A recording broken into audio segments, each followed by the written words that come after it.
pasukan revolusi. Garling sebagai Gorosei baru mengungkapkan pendapat dalam diskusi kali ini. Dia berkata, untuk menghentikan pasukan revolusi, maka harus dimulai dari kepalanya terlebih dahulu. Mereka harus mengincar Dragon dan Sabo sebagai target utama. Karena jika dua orang itu dikalahkan, maka pasukan revolusi akan kehilangan arah dan mudah untuk dihancurkan. Mereka berdua memang adalah tokoh kunci dalam organisasi tersebut. Dragon adalah pemimpin yang mengatur strategi-strategi paling penting, sedangkan Sabo adalah anggota paling populer yang dikenal dunia sebagai Kaisar Api. Maka dengan menghabisi keduanya, itu bisa melumpuhkan kelompok itu secara keseluruhan. Nusjuro pun bilang perkataan Garling memang benar, namun tentu bukan hal mudah untuk mengalahkan kedua orang itu. Para Gorosei senior sudah mengetahui betapa mengerikannya kekuatan Dragon. Dulu saat masih di angkatan laut saja, Dragon pernah menjadi marinir dengan prestasi paling hebat dan ahli dalam menyelesaikan semua misi. Ditambah lagi dengan pengalaman yang banyak sebagai seorang revolusioner, Dragon tentu telah berkembang menjadi semakin kuat. Sama halnya dengan Dragon, Sabo juga sangat merepotkan. Para Gorosei termasuk Im Sama pernah mengepungnya di Marijois, tapi Sabo sama sekali tidak takut. Pada saat itu, hanya serangan dari Im Sama saja yang mampu menghentikan Sabo. Nah, setelah insiden di Marijois itu, tentu Sabo juga akan semakin kuat dan menjadi semakin merepotkan lagi.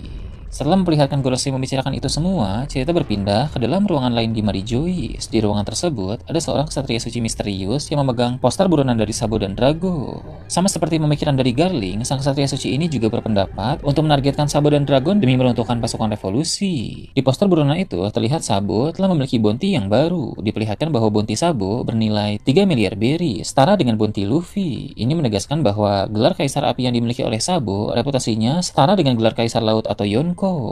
Sedangkan untuk Dragon, bounty-nya masih belum diperlihatkan dengan jelas karena poster Dragon tertumpuk oleh poster-poster yang lain. Namun, sang ksatria suci yang sudah melihat bounty Dragon itu berkata bahwa baru kali ini dia melihat bounty setinggi itu. Ini menegaskan bahwa bounty Dragon adalah yang paling tinggi di antara semuanya. Dulu Angkatan Laut memang sempat bilang bahwa bounty Roger adalah yang paling tinggi di antara para bajak laut. Namun perlu diingat, itu hanya di antara para bajak laut saja. Sedangkan Dragon bukanlah bajak laut, melainkan seorang revolusioner. Jadi terungkap bahwa bounty sang revolusioner ini di atas bounty sang raja bajak laut. Pantas saja keberadaan pasukan revolusi dari dulu hingga sekarang masih menjadi perhatian banyak orang karena pengaruh dari sosok Dragon memang berperan besar. Semakin kesini, semakin banyak juga pihak yang mulai membuka mata dan menyadari kebusukan pemerintah dunia, sehingga mereka pun mulai secara terang-terangan mendukung pasukan revolusi. Kepopuleran sang Kaisar Api Sabo menimbulkan kehebohan di banyak tempat, terutama di negeri-negeri yang penuh dengan konflik. Para warga di negeri-negeri itu mulai memberontak kepada para raja di negeri mereka yang semena-mena. Mereka mencontoh pasukan revolusi yang juga memberontak terhadap pemerintah dunia. Jadi, untuk beberapa waktu ke depan ini akan semakin banyak negeri-negeri yang diambil alih oleh warga dan berpihak kepada pasukan revolusi, sehingga seiring berjalannya waktu, sekutu pasukan revolusi akan semakin banyak. Sedangkan sebaliknya, sekutu dari pemerintah dunia akan semakin berkurang. Itulah yang memicu Garling dan Ksatria Suci untuk ingin segera menargetkan Sabo dan Dragon. Wajah dari Ksatria Suci ini memang masih belum ditampilkan, tapi postur tubuhnya mirip dengan Garling saat masih muda. Bahkan dari segi pemikiran juga memang sama seperti Garling, maka jelas bahwa Ksatria Suci itu adalah anak dari Garling. Jika nanti terjadi bentrokan antara pasukan revolusi dengan pemerintah dunia, maka Dragon akan melawan Garling, sedangkan Sabo akan melawan anak dari Garling. Di sekitar Marijois diperlihatkan Carlos yang baru sadar usai dihajar oleh Sai dan Leo. Sebenarnya kejadian itu sudah berlangsung cukup lama, tapi karena serangan dari Sai dan Leo pada saat itu sangat kuat, Carlos sempat koma untuk beberapa minggu. Kini setelah dia sadar, dia ingin balas dendam kepada Sai dan Leo. Carlos memohon kepada ayahnya untuk menangani masalah ini.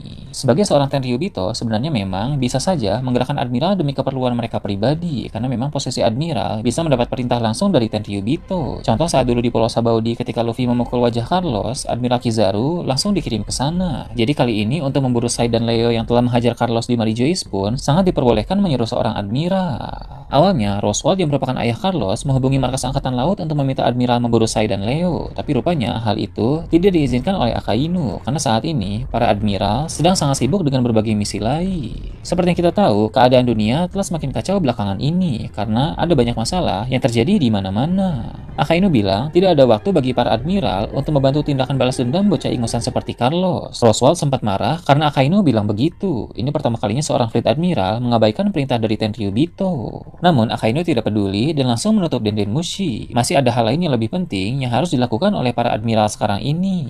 Roswald dan Carlos pun kesal dengan jawaban Akainu, sehingga mereka mulai menghubungi para Gorosei. Ternyata Gorosei juga berkata hal yang sama. sama. Gorosei bilang mereka harusnya bisa berpikir realistis sekarang ini. Keadaan telah semakin kacau sehingga para admiral tidak bisa diganggu. Ditambah lagi, masalah pangan di Marijois juga telah semakin memburuk, sehingga banyak hal penting lain yang harus dilakukan sekarang. Di sini, Galing pun memberi solusi. Solusi darinya adalah untuk mengirim Ksatria Suci mengurus masalah Carlos. Memang Ksatria Suci juga akan terlibat menangani masalah-masalah besar, namun tidak semua Ksatria Suci sudah mendapat tugas. Masih ada 3 orang Ksatria Suci yang belum memiliki tugas apapun. Galing pun bilang, daripada 3 orang Ksatria Suci itu hanya diam saja, lebih baik perintahkan saja mereka untuk menangani keinginan balas dendam Carlos. Galing berkata, 3 orang Ksatria Suci sudah lebih dari cukup untuk memberi pelajaran kepada bajak laut seperti Sai dan Leo.